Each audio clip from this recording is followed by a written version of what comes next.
this CubeSat revolution really has changed the world in a positive way.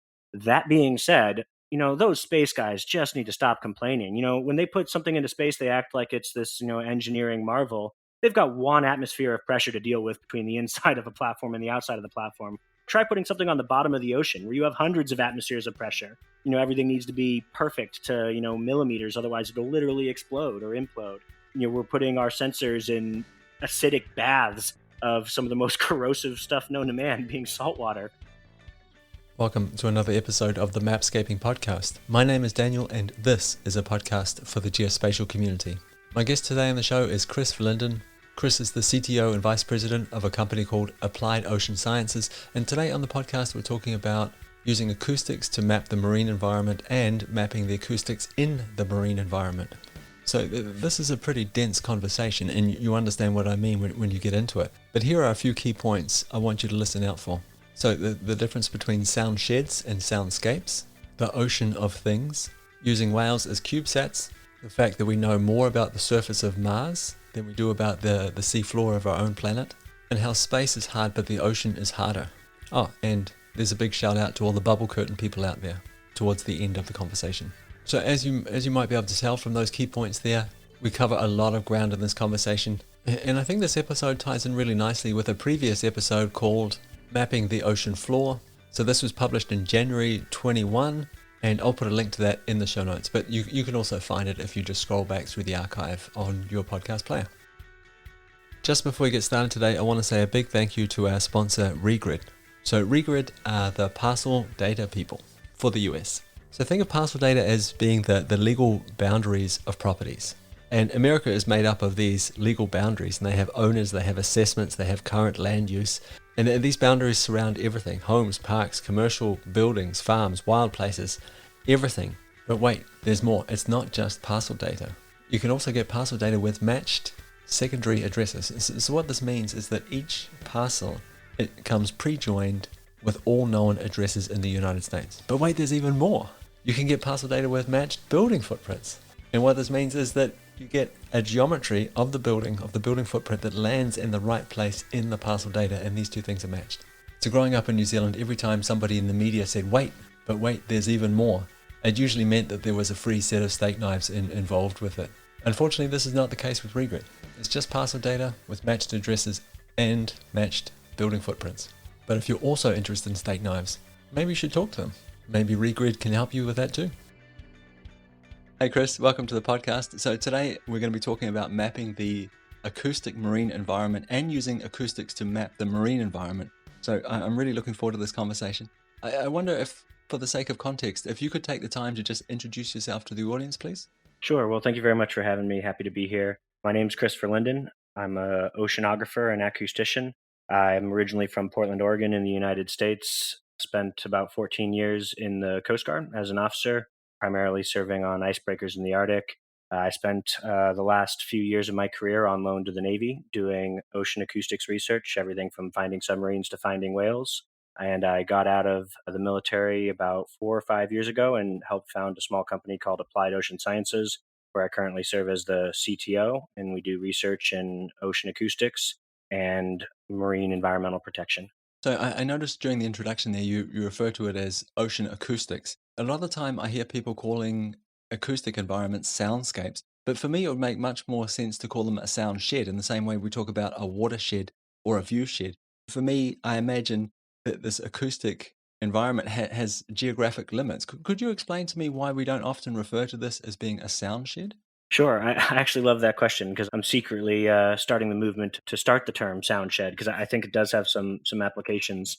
First of all, I refer to the study of ocean acoustics, which is really just the study of sound in seawater, how sound propagates, the impact it has on the environment, and how you can use sound to sense the environment. When I use the word soundscape, I think of it as a way to describe everything that you'd hear in the ocean. So it's sort of the cacophony of man-made sounds from ships in industry, oil exploration, the sound of biologics like marine mammals, fish snapping, shrimp, croaking fish, things like that, and natural sounds, everything from breaking ice, breaking waves, wind, and seismic activity like earthquakes and volcanoes. And so I think of soundscape the same way I think of like a landscape. If a landscape, if you're standing in a beautiful environment, is everything that you can see. Well, the soundscape's everything that you can hear. Whereas, I think of the term like viewshed or watershed. A watershed is, an area, delimited by, all the water in this area flows, to a single point. Or, a viewshed is from this single point. These are all the places that I can see.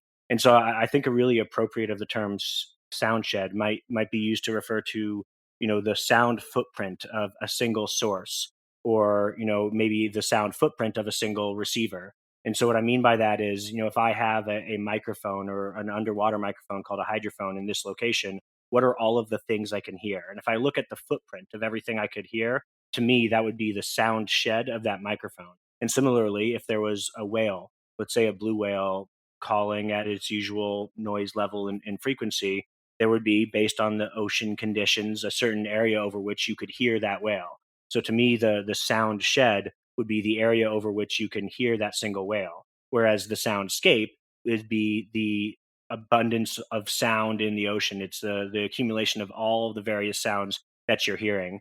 And a soundscape might not have clear definitions because depending on the time, or what's happening, or what the dominant source of noise is, the variability of the soundscape will change. For example, if a hurricane's moving through the ocean, in ever you're within a few hundred miles of this hurricane, all you're going to be able to hear is breaking waves and wind and the noise from the hurricane. Whereas similarly, if you're in an area near a shipping port, all you're going to be able to hear is these ships. But that could change. Maybe the port closes at night, and over the course of the day, that soundscape changes. And so to me, soundscape describes all of the sounds that you can hear in a given area, and those geographic boundaries will change and shift over time. So I like the term soundscape to describe that. So when you were describing soundscapes, you're talking about all of the different noises you could hear. You gave us a bunch of different examples, and you also mentioned this idea of using sound to sense the environment. So oftentimes we think about remote sensing from satellites, for example, we'll think about active and passive sensors. When we think about active sensors and sensing the marine environment, people listening to this podcast will be familiar with using acoustic measurements to measure bathymetry, for example. I wonder if you could give us a few examples of passive sources of acoustics that we can use to measure things and what we can measure with them. Well, I love that question because this is a question I've devoted my life to.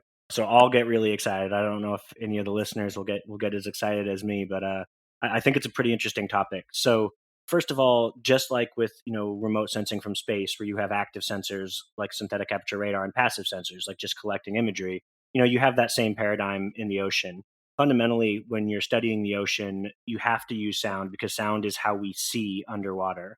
And what I mean by that is, all the electromagnetic radiation, all the visual band optics, the light just doesn't propagate very well underwater, and neither do most frequencies of radio that we can use for communication.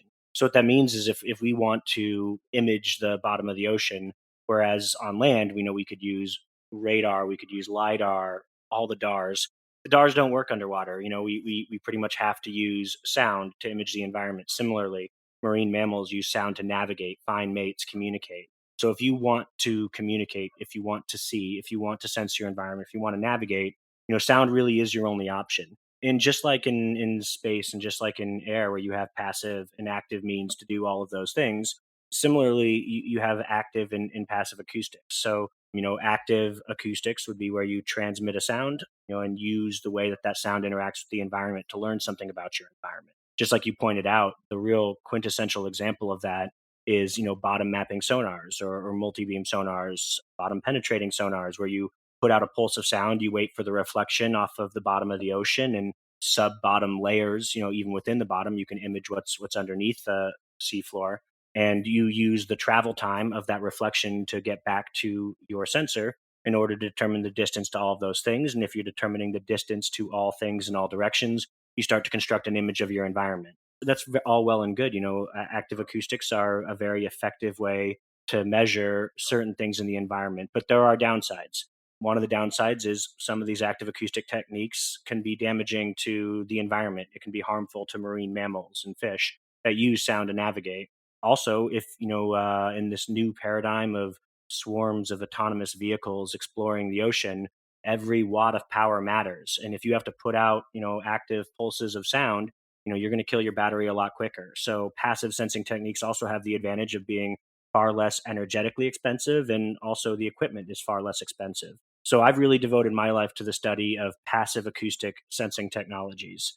The easiest example is passive sonar compared to active sonar. If I'm looking for a submarine with active sonar, I put out a ping. I wait for that ping to reflect off of objects such as submarines in the water. If I wanted to find that submarine passively, I just have to listen very, very carefully for the sound that that object, that submarine makes, and then use triangulation. So use the direction that that sound is coming from on my array of hydrophones to determine the location of the source. But I think you really hit on a really interesting point, which is that passive acoustic sensing isn't limited to just hearing whale song or finding submarines. You can do a lot of really, really cool things passively. There was a really wonderful paper written in the 90s by a scientist at Scripps, Mike Buckingham. He was actually on my committee, and he's a brilliant and wonderful guy. He wrote a paper called Acoustic Daylight. And what he did was he drew a comparison to the way that we use our eyes to see and sense our environment in air to what we might be able to do with acoustics underwater. So think about the way that we interact with and that we sense our environment around us, above water. We use our eyes. Our eyes aren't active sensors. We don't have laser beams shooting out of our eyes, like LiDAR measuring reflections off of everything. We just take the ambient electromagnetic radiation or light that's reflecting off of objects and scattering all around us. We receive that light on some darn good arrays, being our eyeballs, and do some very clever signal processing in our brain. And we're able to reconstruct an image of what the world around us looks like from nothing but backscattered and ambient light. So Michael Buckingham wrote this paper of how we might be able to use acoustics to do the same thing. And he used noise from things like breaking waves on a pier or snapping shrimp in order to image objects underwater. It's a non-trivial problem. It is very, very challenging to do. But fundamentally, he opened the door for a lot of really, really interesting work in using passive acoustics to sense the environment, using the noise that's already in the environment to measure the ocean. And so a couple cool examples of that are we've used noise from ships to measure the temperature and salinity and possibly even the pH of the ocean using the way that the temperature, salinity, and pH of the ocean affects how sound propagates through seawater. And so without putting any extra sound into the water, we can sense the environment. And that can help with all kinds of things from climate and weather forecasting to military operations to understanding ecosystem dynamics. And a really, really interesting example is another dear friend and colleague of mine, Dr. Aaron Thode. He wrote a paper a while back where he used blue whale calls to invert for or to measure bottom properties of the ocean, and more recently, even seawater properties using calls from whales. And I think that type of work is very, very exciting. So you mentioned this idea of, using an array of sensors to gather this information. You talked about it being a non-trivial problem. When you were talking about using the acoustics from a ship to measure seawater temperature, I think you said, what kind of sensor array are we talking about that we need to have in place in order for that to make sense? Well, I'll let you know when I figure that out. Like I said, it's a non-trivial problem, and there's a lot of really, really bright people working on it. In fact, I have a current ongoing research program with the Office of Naval Research studying exactly that problem, which is what sensors and what combination, what configuration do we need in order to make use of those types of sources to measure the ocean? What I want to do is I want to create algorithms that can take an arbitrary system of hydrophones or sensors anywhere in the ocean and quantify how well I can use those sensors to measure the ocean. Because that's really the key, right? You're not going to pursue a new remote sensing technique unless you really understand how well it's going to perform. And because some of the mathematics that go into inverting for ocean profiles and sound and seawater properties using noise from ships really are non-trivial because you don't know exactly where that ship is. You need to localize the ship. You need to account for any type of timing or position offsets in both your sensors and the receiver. And you need to measure the properties of the ocean all in one big mathematical calculation. And there's a whole field of mathematics that really center on how you can cheat in that problem, how you can use prior information, things like AIS ship tracking data, and the fact that your array is only so long. So your hydrophones can only vary in certain positions. And so I've really made a career out of finding clever ways to cheat in order to do better with less information on measuring the ocean with sound. And I'm currently working on trying to find ways in order to determine the information content of sound on arrays of hydrophones, just like that, so that we can use that to answer your exact question, which is, what do I need to measure the environment? And the answer is always as many hydrophones as possible, as perfectly surveyed as possible, with as good of synchronization as possible. But how good is good enough, and how many phones do you really need? I think that's really an open question, and that's something that we're hoping to answer. I totally understand this is a non-trivial problem, and this suggestion here is not like an attempt to say, hey, what, just do this. I heard you mention AIS data. So AIS data is this broadcast that comes off ships, and it gives you speed, direction, and a little bit more information about the actual ship, and also the position of the ship.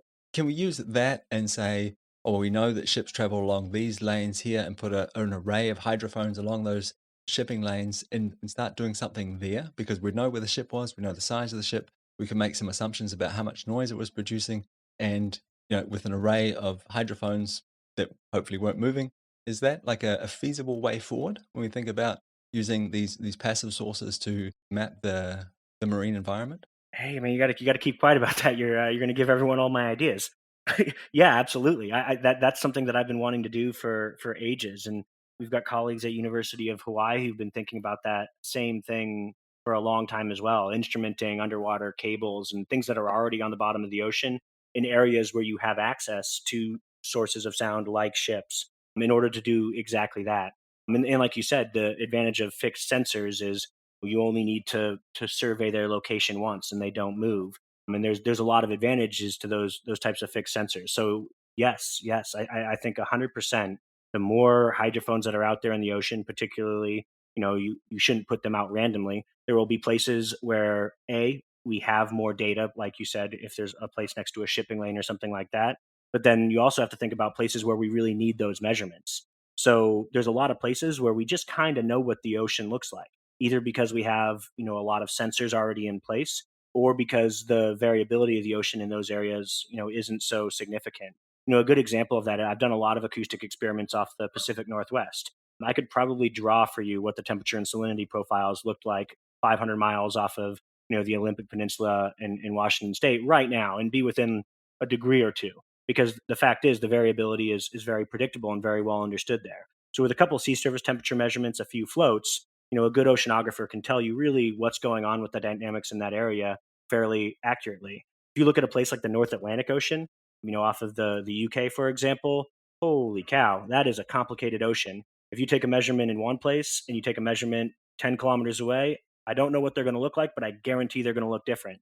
Similarly, a few hours. There's a lot of really complicated oceanographic processes, deep convection sites where water sinks and forms the ocean bottom water and deep water masses that spread throughout the ocean, eddies, currents that meander hundreds of kilometers, on a time scale of a few days. And so oceans like that are very, very important to get more measurements from. And I think the real holy grail of ocean measurements right now is the Arctic. The Arctic is for much of the year covered with ice. And that makes it very, very difficult to get research vessels and most of the types of sensing platforms that we have access to underneath the ice. The ice blocks our, satellite remote sensors, so sea surface temperature measurements and things are very, very challenging to get.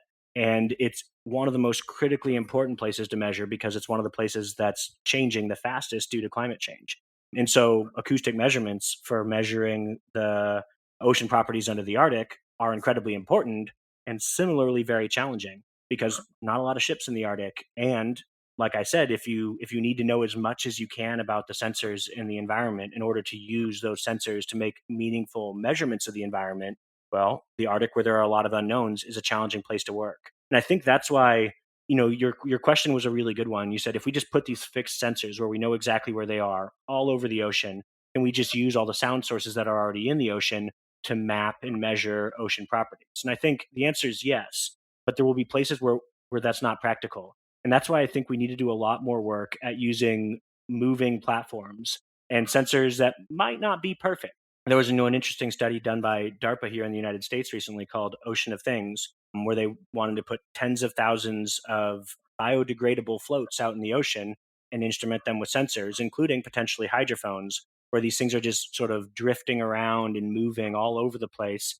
And that creates challenges because you need to really get the position of those sensors very accurately. You need to get timing synchronized perfectly. But if you can do that, you could potentially use all of those sensors kind of like, the CubeSats, but in the ocean. And so there's a lot of really exciting work going on in this area. There's a company I love to work with called Subsea Sail that's making this autonomous sailing vessel that's a fraction of the cost of anything else that's out there, that you could put hundreds, if not thousands of them out all over the ocean and position them optimally in order to get the best possible measurements of the ocean everywhere. And it's a silent sensor because, it's a sailing vessel, and semi-submersible nature makes it a really quiet platform. So that's really, really exciting work. You could also instrument platforms that are already out there, things like putting tags on whales, and then all of the tags that are on animals that are moving around, already sampling the environment. You can collect that data and use that to make more meaningful measurements of the ocean as well too. And I think while we're talking about this, to me, an oceanographer, it's sort of self-evident why we need to understand these properties of the ocean better and why we need to map these properties of the ocean better using sound. But it might not be, so obvious to everyone. I used to teach oceanography at the Coast Guard Academy, and I'd always start off with a description of why it's so darn important to get these measurements. And I always use El Nino as the example. El Nino pisses me off, and it should piss off everyone. El Nino is a phenomena where warm water from the Western Pacific sloshes across the ocean into the Eastern Pacific, creates, a big pool of warm water, which causes air to rise, precipitation, disrupts global weather patterns. It can cause floods, famine, disruption to crop cycles, disruption in ecosystems all over the world. It can put thousands of people out of work. It can cause starvation, billions of dollars in economic disruption, thousands of lives impacted, people dying from the impact of El Nino. El Nino is billions of joules of energy. When you talk about that much water, it's dynamics that we understand. We get geophysical fluid dynamics, we get how water moves, and yet we cannot predict El Nino. This is a solvable problem in our time. If we understand the ocean better, if we make better measurements, if we make advances to ocean modeling techniques and ocean sensing techniques, including the acoustics ones we're discussing today, it's achievable to do things like predict El Nino. I mean, if we can do that, we can save lives, we can preserve the economy. Everybody wins. I mean, if El Nino doesn't keep you up at night, it should. These are solvable problems in our time if we can just make better measurements of the ocean. All we need to do is make better measurements of temperature, salinity, pH, and we can understand, the future of ecosystem, the viability of fisheries, future weather and climate patterns. And that's a really, really exciting thing. And these types of measurements are a critical part of that. Well, Chris, I love talking to people like you. You know so much and you're so enthusiastic about the problems that you're trying to solve. I just want to wind back the clock a little bit because you said a couple of things that you need to go back and clarify for me. You talked about the ocean of things. It sounded like you were talking about using marine animals to sort of crowdsource this mapping work that needs to be done, maybe putting sensors on whales. Can you tell me more about that, please? Earlier in the conversation, you talked about using whales or using their acoustics to passively sense the environment. Are we then talking about putting a sensor on it and using a whale like a CubeSat, having it travel around the ocean? We know when the acoustic sound was emitted, and we can measure when it comes back. Am I on the right track here? Yeah, you sure are, but don't tell anyone because people will think we're crazy. It does sound a little crazy, right? Using animals as sensors, but let's talk for a second about how maybe it isn't as crazy as it sounds. So, first of all, DARPA Ocean of Things, it was a program that they created in order to try to see if you could make tons of measurements of the ocean in order to resolve all of the things that we just talked about. If you could instrument the ocean to that degree, you could do things like predict El Nino. You could track where whales are in order to, more accurately predict and therefore mitigate the human impacts on these ecosystems. And so having more sensors in the ocean is critically important. And I think DARPA Ocean of Things really highlighted a couple of things. First of all, it showed the importance of it. And second of all, it showed the doability of it. And that's probably not the right word, but sensors, electronics, data exfiltration, these things have all gotten cheaper and more available over the years. It used to be that if you wanted a temperature sensor in the ocean, you better have 70 grand. And now, there's an open CTD project. You can Google open CTD on the internet. That's conductivity temperature depth sensor. And you can make it for a couple $100s worth of parts and a PVC pipe, and it'll work pretty darn good because, there are these commercial off the shelf, electronics. There's hacker websites, there's Arduinos, Raspberry Pis, Odroids, Teensies. There's access to technology that we never had before. Similarly, there's, Iridium satellite constellations, so you can get data off of any of these instruments. Starlink, and Kepler Space, a really exciting company out of Canada that's making a really nice communication constellation. The ability to interact with sensors, low powered, low cost sensors all over the world has never existed before, and it does now. And that's a really, really exciting time. I think in oceanography, we're entering into sort of a new paradigm. It's kind of a revolution right now. I mean, it's something similar. The space industry, I would say, is about 10 or 20 years ahead of us. In space, it used to be that there were a few dozen satellites. They cost billions of dollars. They were the size of school buses, and they had really nice cameras or really nice sensors, but you only had a few of them. Now we have tens of thousands of sensors and communications hubs, and each of those cameras might not be as good, but when you combine the information from tens of thousands of, essentially what are lower end, lower cost, lower size platforms, you get a lot more information, and we've never known more about the world. We just got that memo in oceanography, and we just realized that having more sensors is good, and having more sensors needn't be expensive. I mean, so like I said, companies like Subsea Sail making that inexpensive surface platform, programs like DARPA Ocean of Things, another really exciting company so far. They have series of floats, and they're using that information to optimize shipping patterns all over the world using all those extra environmental measurements. I think it's established that having lots of sensors, even if they're poorer quality sensors, even if they don't report as often, or even if you don't, let's say in the case of whales, have complete control over where they go, that's a really good thing. So now let's talk a little bit about, what would happen if you instrumented a whale or an elephant seal with a sensor. I say elephant seals because they're one of the deepest diving marine mammals. They have a higher blood oxygen content, a higher concentration of hemoglobin in their blood than any other animal I'm aware of. They can stay down forever. Don't quote me on this, but order hours, and they can dive super deep. So you put a temperature, sensor, a CTD, like we just talked about, on an elephant seal, you'll get really incredible profiles of the ocean. And a lot of researchers have done some really exciting work doing exactly that. And so the idea of putting sensors on animals isn't that crazy. Now let's put a hydrophone on those animals.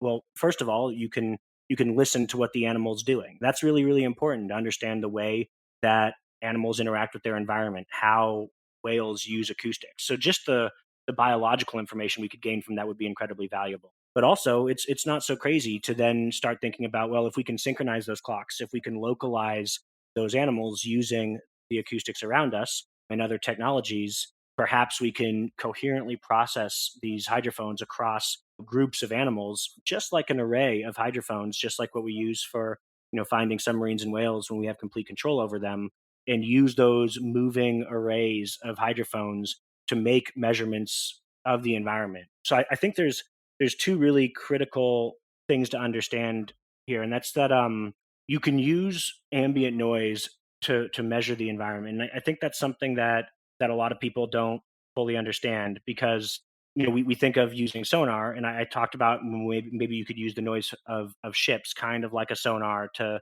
you know localize things underwater or to measure temperature, salinity, things like that.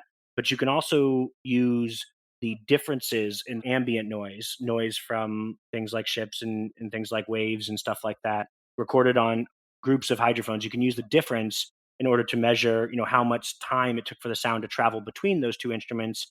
And because temperature and salinity affect the speed of sound, that can give you estimates of the temperature and salinity of the ocean.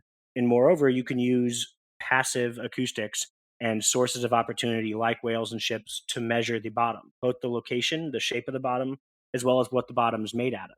And a good example of that is a paper again by Martin Sidarius at Portland State, who created something called the passive fathometer, where essentially he takes an array of hydrophones, no sources of sound anywhere, and he does something called beamforming, which is a signal processing technique that allows you to listen in just one direction. He beamforms up and he beamforms down.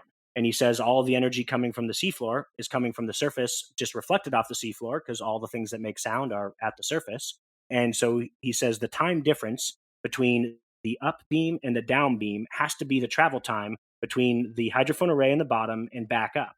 So just like an active sonar, he's able to use the ambient noise of breaking waves and things at the surface in order to image the bottom, a passive fathometer. It's not inconceivable to think you could do passive multi beams, passive sub bottom profilers. And Martin and I have actually written papers about, measuring bottom loss, which can tell you what the bottom's made out of. So yeah, I don't think what you're saying is that crazy. Where if you have passive hydrophones anywhere and everywhere you can get them, whether or not they're on floats, if they're on animals, if they're on fixed platforms all over the ocean, I think you can make very, very meaningful measurements of both the soundscape, which is important in its own right, as well as the environment, to include temperature, salinity, pH, and bottom properties, which matter for ecosystem dynamics, economics, oil and gas exploration, a national defense. If you're talking about finding submarines, this stuff matters. And I do think having hydrophones everywhere, including potentially on biological CubeSats, would be really beneficial. So this is a real eye opener for me. This idea of using biological CubeSats, as you call them. I think you were referring to the idea of using groups of these in kind of a mesh network to image our environment, to sense our environment. And then I think when you started making those comparisons to new space, to what's happening in the space industry at the moment, it really opened my mind. And so I guess my next question is, why do you think we are pouring money into space platforms, to Earth observation platforms in space as opposed to Earth observation platforms in the water? Is it more difficult to put things in the water than in space, do you think? Well, you really struck a sensitive spot for me there. So I apologize if I offend any of my space colleagues now, but yeah, I think that's exactly why.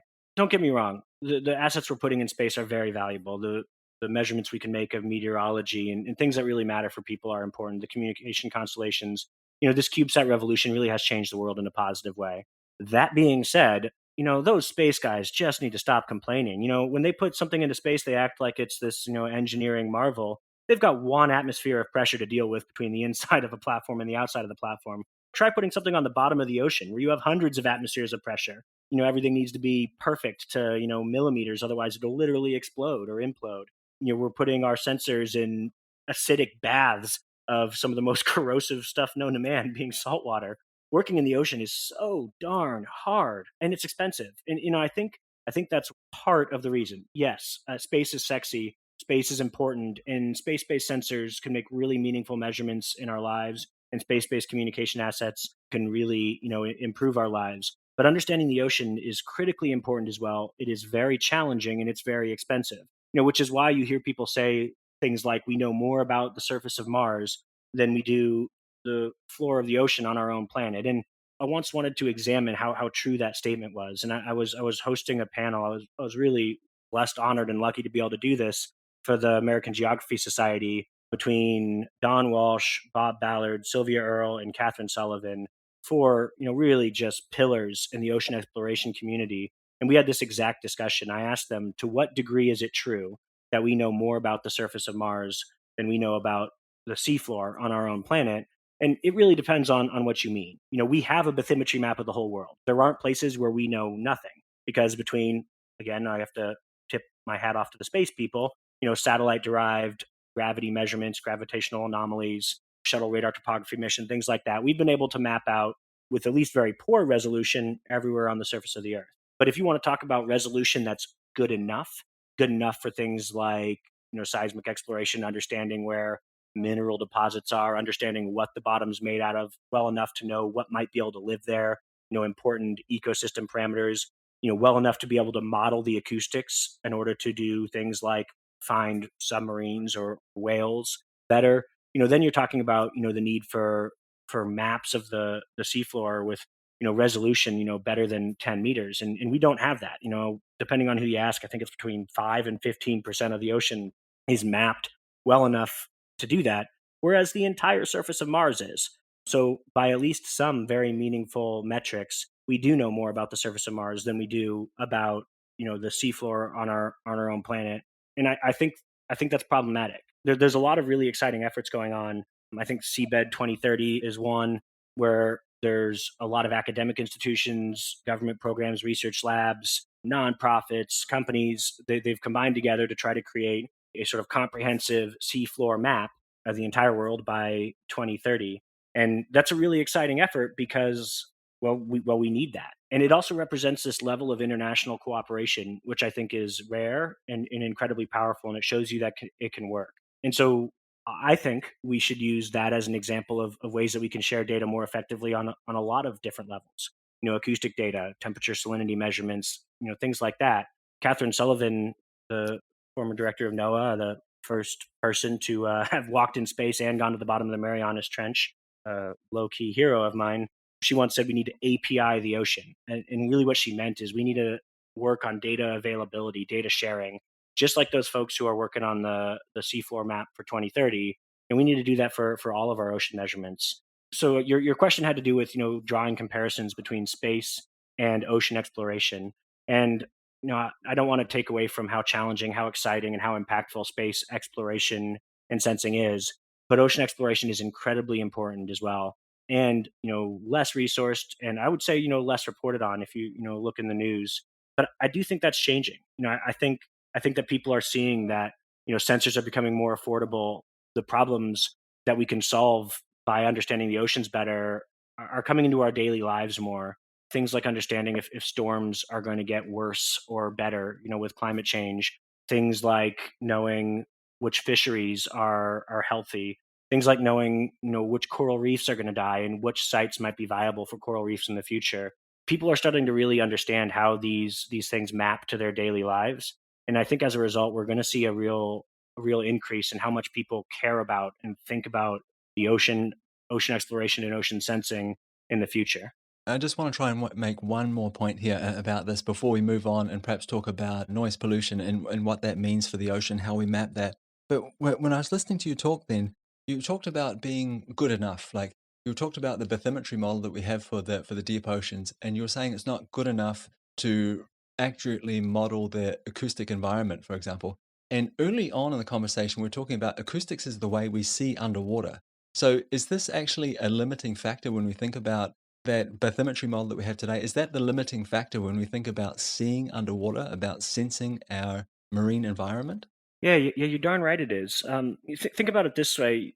All over the world, people are talking about 5G communications now. 5G communications could be very wonderful, very high bandwidth comms everywhere, but it's a challenging communication media to work with because 5G doesn't travel through objects. Heaven forbid there are leaves, in the way. And so having really incredibly accurate maps of the landscape is really, really important for understanding this, 5G communication infrastructure. So there's been a really sharp increase in the commercial, as well as government need for very, very accurate maps of the surface of the planet. And that same thing is true, although maybe less popularized because there are less people needing Wi-Fi and needing to Google where the nearest Starbucks is on the bottom of the Marianas Trench. But the problem's the same as important. In order to understand what you can communicate with, what you can see with acoustics underwater, you need to be able to understand what the bathymetry looks like. And similarly, unlike, well, it's true in air to a degree as well, where radio propagation depends on atmospheric properties. You can get ducting things, and for certain things like long range radio communications over the horizon radar, you need to understand those things intimately. But for knowing whether or not you're going to get Wi-Fi, you don't necessarily need to pull out your temperature sensor and measure the humidity, but you do need to do that underwater. If you want to know, let's say you want to know where you can hear a humpback whale. You put out a hydrophone, let's say, near a shipping lane, because you want to be able to warn mariners if there are a lot of whales in the area so they can slow down. Nobody wants to hit a whale. If you want to know where your hydrophone can hear whales, you need to know the bathymetry perfectly. I mean, as well as you possibly can, within a few meters. You need to know, that the depth accuracy everywhere. You need to know what the bottom is made out of. You need to know if it's sand, is it rock? Is there sand with a little bit of rock underneath it? You need to know the temperature and salinity of the ocean everywhere because temperature and salinity affect the speed of sound, and the speed of sound can cause it to refract, differently and bend back up to the surface or possibly down into the bottom. And finally, you even need to know the pH because the attenuation of sound is dependent on the pH. So if you really, really want to understand your shed, going back to what we talked about earlier today, you need to know as much as possible about the ocean. But there's hope because if you have hydrophones out in the ocean, you can learn more about the ocean that sort of improves your models. And so good enough, is just like, understanding the landscape well enough to do 5G communications. In order to do ocean sensing, we need to know the ocean as well as we possibly can. And here's an example of this. Whales, when they interact with their environment, they're doing it acoustically. They can't see very far underwater. So if a beluga whale wants to know where its food is, it's finding its food with acoustics. If it wants to know, it knows its food likes ocean environments of certain types. Maybe they hang out on ocean fronts, boundaries between warm and cold water. Maybe the food likes to live, above uh, ocean bottom made of certain properties. And so whales know what the seafloor is made out of. They know where ocean fronts are. They know how to navigate. They know how to find mates. They know how to find prey. They know how to find dangers in their environment. They know a lot about their environment that they're learning acoustically. And we've really, really only scratched the surface of what we can do with acoustics. Yeah, sure, we can find a submarine, a giant, giant hunk of steel underwater. Good for us. But we don't know where every single ocean front is everywhere all the time. We don't know what the bottom's made out of everywhere, and we spend a lot more money than beluga whales do. Beluga whales keep me up at night, and they should keep you up at night at too. I helped with a study by some researchers at Woods Hole, including a gentleman named Aaron Mooney, just a really brilliant scientist who was looking at how well beluga whales could direction find. And one of the things they found is that they can determine the direction sound is coming from something like an order of magnitude, 10 times more precisely than they should be able to, given the size of their sensing organ. The frequencies of sound they're looking at. They can defy modern mathematics in ways that we don't understand. If we can understand that a little bit better, then we can figure out how to use ocean acoustics to sense our environment a little bit better. And then, we'll be able to measure the ocean better so that we can understand, sound propagation well enough to predict how we can communicate and how we can detect submarines and where there might be underwater deposits of minerals, all that stuff. And also we can understand the environment better for its own purposes, for understanding ecosystem dynamics, marine and environmental protection. You don't, if you know where coral reefs are dying, you know where to focus. If the viability of the ocean for certain species, you know where to concentrate your efforts. So I think there's a lot of really, really exciting unturned rocks in ocean acoustics and mapping the ocean with sound. There's a lot that we don't know. And as a scientist, there's nothing more exciting than having a field where there is a lot that we don't know. There is just an abundance of discoveries to be made that have world changing applications. To me, that's why studying sound in the ocean is so exciting right now, is we clearly have a lot of really big problems. Think El Nino, think hurricanes, think finding submarines, and there's a lot that we don't know if we reflect back on the beluga whale and everything they can do with sound. So up until now, we've been talking about using sound to map and measure the marine environment. I'd like to sort of move on now and talk about mapping and measuring the sound in the marine environment. So when we think about sound in the marine environment, a lot of us will think about pollution, noise pollution. And I guess my question is, how do we define noise pollution? Is it simply all anthropogenic noise that is put into that environment? Is it a certain frequency or over a certain time period? Could you give us a working definition of noise pollution when we think about the marine environment? Well, sure. I'll give you a very jaded definition first. If you're in the European Union, you define noise pollution as ambient noise created by humans that can be harmful to the environment, defined as marine organisms or anything else. We don't define underwater sound as a pollutant in the United States as of yet.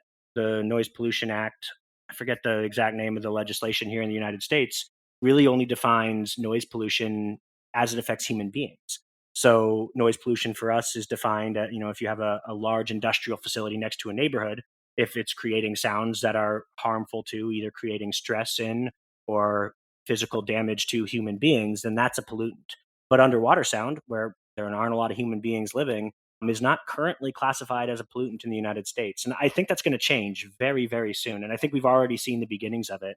There's been a lot of development lately in offshore wind, which I think is really, really wonderful here in the United States. It's existed for quite a while in much of Europe, but we're really starting to hit it hard in the United States, which I think is a really, really good thing. And these offshore wind developers, having come from Europe, where they've already had to, before they get a project approved, go through the process of determining what the environmental impact of these platforms is going to be. They've already got the procedures in place. These guys are good. They already have done studies to see how the sound from these offshore wind platforms could impact the marine environment. And so when they're coming to the United States, the Bureau of Ocean Energy Management is requiring them to do that same work. Even though noise isn't, technically a pollutant here in the United States, they're really treating it as one in, environmental impact assessments. If you want to put in a new pier and you're going to do pile driving's loud. You have to be able to determine what your impact is going to be on the environment and take necessary mitigation actions. And I think that's a really good thing. And it's been forward leaning, I think, by the Bureau of Ocean Energy Management to require that, and by the wind companies that are doing the work and we're already prepared to do the work, by the contractors that are doing some of those studies. There's a wonderful company called Jasco based out of Canada. They've got a US office as well. We used to compete with them, but we got tired of losing. So now we work with them as often as possible. But they do just a great job at really understanding the environmental impact of industrial activity on the habitat, on marine mammals, fish, etc. And I think that's really important. So if we take a step back again, you said sort of how do you define noise pollution? There's legal definitions, and that's what we just talked about. But there's just working definitions as well. And I think underwater noise pollution will be sound made by human beings that impacts the environment. And that can be more nuanced and more complicated than it sounds on the surface. With the original example I gave of sound and air, it's pretty easy to determine if that's having a negative impact on human beings. I say easy. It's a study. I mean, it's challenging, and human beings are difficult animals to work with. That's why I became a physicist. But it's possible to ask a person, how are you feeling? It's possible to ask them to come in for regular tests so you can evaluate their health. You can determine if regular loud noises are causing stress hormones like cortisol and aldosterone to increase in their systems. It's possible to stick a camera in their ear, or whatever doctors do. I'm not that kind of doctor. To determine what sort of impact you've had on their hearing. Whales are a little more difficult to get them to come in for regular appointments. I mean, you can't ask them how they're feeling. Moreover, the way they use acoustics is so much more complicated and more nuanced than the way human beings use acoustics. It's hard to know how the sound that we produce impacts them. We use sound to hear, and that's about it. We use them to communicate with each other, maybe find things generally. But whales use sound for everything. Think about this. If I put you in a room with needles on a chalkboard, just constantly going for a month, the sound of needles on a chalkboard, you would lose your mind. Your stress hormones would be elevated. You'd lose sleep. And there would be significant health impacts on you. But there is no physical reason why that should be true. The elevated levels of that sound, the frequencies, there is nothing physically about that sound and how it interacts with your hearing organs, your ears, your eardrums, that should mean that that's really painful for you. The only way that I know that needles on a chalkboard are painful for some people is because we can talk to people. We can't talk to whales about that. We don't know if there's an equivalent of needles on a chalkboard, if the sound of a ship is like needles on a chalkboard for a whale, because the way that they perceive sound is so much more nuanced and so much more complex than human beings. And they're so much more sensitive to sound than human beings that it is difficult. That being said, we can do our best. I've recently been very lucky to participate in a study in collaboration with the World Wildlife Fund, NOAA here in the United States, and PAIM, a working group on the Arctic Council, to predict future noise pollution levels in the Arctic from changes in shipping traffic. And we did a good job, I think. We ran some really incredible acoustic models that we're very, very proud of. We modeled every ship everywhere in the world, all the time, every minute, every day, every month, every year, in order to create statistics on what the sound has looked like, over the last 10 years and what it might look like over the next 10 years. And we showed our results, to our partners at the World Wildlife Fund, and they were like, "Cool, nerds. What does that mean?" They didn't say that. They're very nice. But what we realized is we had all these statistics and decibels and hertz, but it didn't mean anything because it didn't tell us how that sound might actually impact the environment, particularly some of the really, really sensitive and, quite frankly, not well understood species that live in the Arctic. And so what we did is we asked one of our lead marine biologists, Dr. Carrie Seeger, who's brilliant, if she could put together sort of a map by species. And so what she did is she took all the information that we had on the species extent for all of these critical species. So we had maps of where they were. And then she took all the information we had about the audible range of these species as best we could tell, which of course, there might be gaps in our knowledge there, as well as, just because you can hear this frequency doesn't mean it sounds similarly stressful to this other frequency, but it's the best we could do. And then we integrated the sound energy over their audible bands in the area where that animal lives. And we were able to start coming up with sort of risk scores by species, by region, that told us, how much sound energy there would be. But then, of course, there's other differences. A gunshot or an explosion is a really intense sound that lasts for a second, but it can damage irreparably your hearing organs. It can damage your ears and your eardrums. So that's really bad. But similarly, if I played really loud, really bad music at 130 decibels for a month straight and never gave you any reprieve, that would have different physiological impacts on you. You would be stressed. You wouldn't be able to communicate. You wouldn't be able to talk. If you're a whale, you wouldn't be able to navigate, find food, find mates, etc. And so, how you quantify how bad sound is for an organism, has to be classified in different senses. And there's a whole set of guidelines created by NOAA here in the United States, and there's similar guidelines in Europe and all over the world that help us understand what the impact of sound is on marine mammals. One of my favorite studies was by a group called Jamapans in Northern Europe, where they wanted to understand the impact of shipping noise on marine mammals in the North Sea. And one of the statistics they reported on was the percentage of the time that sound was above certain thresholds, that would be either damaging or uncomfortable to marine mammals. And that's really important from a stress perspective. How often can this whale, find mates, etc.? Because, maybe if a ferry crosses through that whale's habitat once every few hours, it's not a big deal because they can still find mates in between. They can still find food in between. They can still communicate in between. But if it's all the time, that really matters a lot as well. So to your original question, how do we define sound pollution? Well, it's man-made sound that affects the environment. But how do we decide what the impact of that pollution is on the environment? I think there's a lot of research that still needs to be done. There's a lot of really good people doing that research, and it becomes more nuanced. And you have to really think about how that sound impacts the environment in order to really, quantify how bad that pollution is so you can take mitigation measures. Well, thank you very much for that. That was a really sort of detailed look at it, a really detailed overview, and I appreciate it. So, what I heard you say was that it's not just enough to be able to map like the propagation of sound in the sound shed.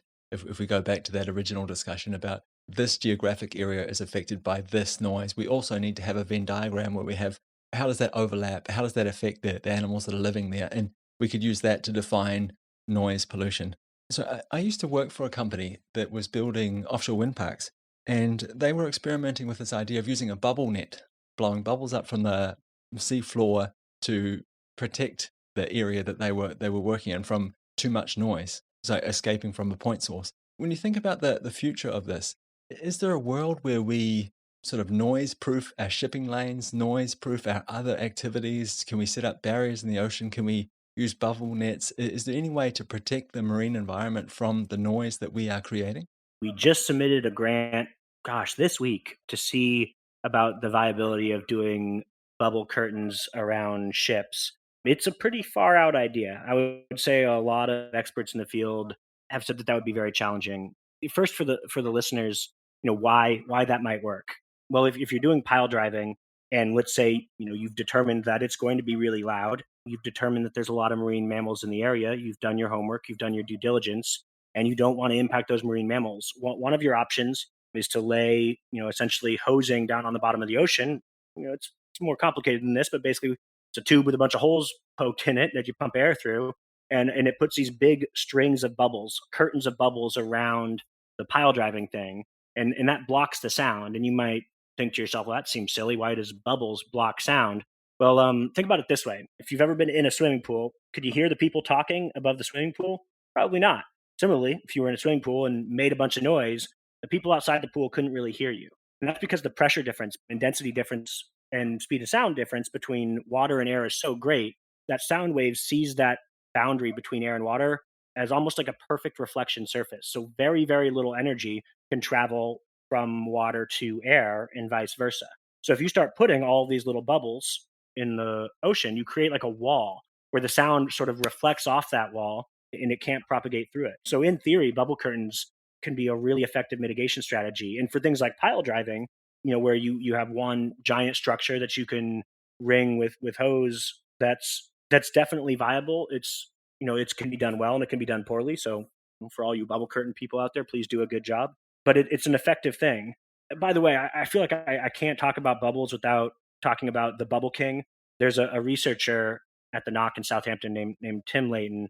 We call him the Bubble King. It might be just behind his back, but he wrote like an 800-page book called The Acoustic Bubble about the acoustics of bubbles. They are indescribably important. The bubble acoustics can cause sound to be trapped in the surface. It affects underwater communications. It affects everything. So bubble acoustics is an entire discipline of study that is really, really important for reasons like this. To your question, can we just soundproof entire shipping lanes? Most people would just flat out say no because it's going to be too expensive. Shipping lanes are massive, but maybe just in places where it really matters, right? Maybe just in places and maybe just in places where you have a shipping lane going through a critical habitat. Look at the Santa Barbara Channel in the United States. LA Long Beach is the highest volume port in the United States, and a lot of vessels, the most efficient route is to go through the Santa Barbara Channel. It's habitat for a ton of highly endangered marine mammals and other species that are sensitive to sound. What about in places that are just really, really sensitive? Could we do things like shield shipping lanes with bubbles? Maybe. Yeah, maybe. Entire ports? Maybe. Yeah. I don't think we've done enough work to rule that out. Or similarly, if you're in a ship that operates often in areas where species might be really sensitive to sound, could you sort of inject a bubble curtain around the whole of your ship? It would be very challenging. A lot of significant engineering challenges to be able to do something like that. Icebreakers actually inject bubbles along the whole of their ship to reduce the friction with the ice. So there are systems, albeit a lot less complex, that do things that are similar. But like I said, a lot of significant engineering challenges to do it, but I don't think it's impossible. And also there might be other ways to reduce the sound from ships. If you've ever been in the engine room on a ship, I wear hearing aids because after my time in the military on ships and all the low frequency vibrations for so long, apparently that kind of degrades your hearing over time. Engine rooms are loud places, and there haven't really been a lot of standards to try to make them quieter. There are really good engineers out there who specialize in making things quiet. You would never accept a car that was so loud that you could never hear anybody while you were inside of it. That's because really smart engineers tried very hard to make those things quieter. So I think there's probably a lot of gains to be had just purely in engineering of ships. I forget the name of the company, but some folks have designed these sort of, they're not springs, but basically shock absorbers that you mount things like your generators and engines on. That sort of decouples the vibrations from the machinery with the whole of your ship, which prevents some of the acoustic emissions. And there's a lot more that can be done. Well, think about it this way: the Navy's been trying to make submarines quieter and quieter for going on 80 years now. So taking some of that engineering and applying it to commercial shipping, it'd be expensive. But yeah, I think there's a lot more work to be done there. And I think as more and more people start to think of sound as a pollutant, there are going to be requirements that come out that make us take some of those engineering steps. Wow, we have come a long way in this conversation, and I'm really enjoying it. So this has been absolutely great for me. You're working on a ton of different things. You're exposed to a ton of different ideas. Is there what's the thing out there that's got you most excited for this year, and maybe for the next 5 years? Oh man, that's a tough one. You might be able to tell I get very, very excited about my work. I love oceanography and I love ocean acoustics for all the reasons we talked about. There are so many unsolved problems that are really, really important. Let me just stop you there. You talk about unsolved problems that are really important, and it sounds like you're excited by this. So you're not overwhelmed by the challenges. You're excited by these unsolved problems. Yeah, yeah, of course I'm excited. I don't know about you, but if I do something that I think is impactful, it makes me happy. It makes me think like I made a difference. And if I can make tiny little advances in our understanding of underwater sound and of the ocean, I think that there are huge benefits to society and to the world. And yeah, that can't be anything but exciting that there are so many problems that I could contribute in a small way to solving that can make the world a better place, that can help us understand how to protect whales better, that can help national defense, that can help us address climate change. So yeah, that the amount of unsolved problems that are solvable in our time in the ocean and how impactful those solutions would be to humanity is what gets me up in the morning. It's really, really exciting. So to your question, there's two projects that have me most excited right now. One of them because it's just so darn cool, and the other one because it's so darn hard. And so the one that's cool is the project I told you about already with the World Wildlife Fund and the Arctic Council and NOAA. First of all, our government program manager is wonderful. She has us solving hard problems. She's pushing us hard to really do the best job possible to understand how shipping noise in the Arctic is likely to affect Arctic ecosystems in the future.